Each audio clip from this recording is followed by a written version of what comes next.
네, 일본이 우리나라를 화이트리스트에서 제외하는 내용의 시행령을 공포한 데 대해서 여야 반응은 극과 극을 달렸습니다. 여당은 결코 지지 않겠다 결사항전을 선언했고 야당은 문재인 대통령이 대일 해법으로 제시한 평화 경제를 또 질타했습니다. 취재 기자 연결하겠습니다. 조은지 기자. 네, 국회입니다. 네, 예정됐던 내용인 만큼 반응이 빠르게 나왔습니다. 내용 전해주시죠.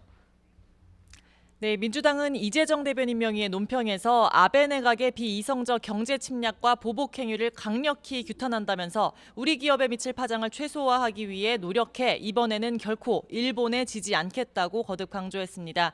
민주당 이해찬 대표 역시 한국관광공사에서 열린 현장 최고위원회에서 일본이 반도체 소재를 중심으로 우리를 공격하고 있어 여러 가지로 어렵다면서 위기를 극복하기 위해 최대한 노력해야 한다고 당부했습니다.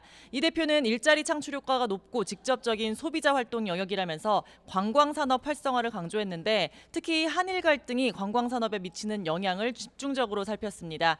하지만 업계 관계자들은 최근 여당 일부에서 제기된 내용이죠. 도쿄를 여행 금지 구역으로 설정하는 방안을 의식한 듯 정치적 이유로 민간 교류를 금지하는 건 도움이 안 된다고 쓴소리를 하기도 했습니다. 자유한국당은 일본 발표에 대한 직접적 언급 대신 문재인 대통령이 한일 갈등의 대책으로 제시한 남북 경협, 평화 경제를 난타했습니다. 황교안 대표는 문 대통령은 남북 경협만 되면 일본을 이길 수 있다는 허황된 주장을 하는데 한심하기 짝이 없다면서 어떻게든 김정은 심기를 건드리지 않으려는 굴종적 자세를 보면 북한을 선거에 이용할 거라는 합리적 의심이 든다고 주장했습니다. 나경원 원내대표는 한미일 공조는 와해되고 북중러 결속은 강해지는데 문재인 정권은 위기의식을 찾아볼 수 없는 안보 3대 위기라면서 한국은 샌드위치 신세를 지나 주변 열강이 짓누르고 뭉개는 주먹밥 신세가 되는 거 아니냐고 비판했습니다.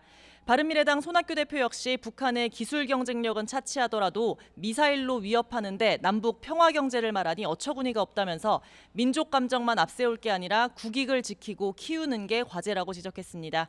지금까지 국회에서 YTN 조은지입니다.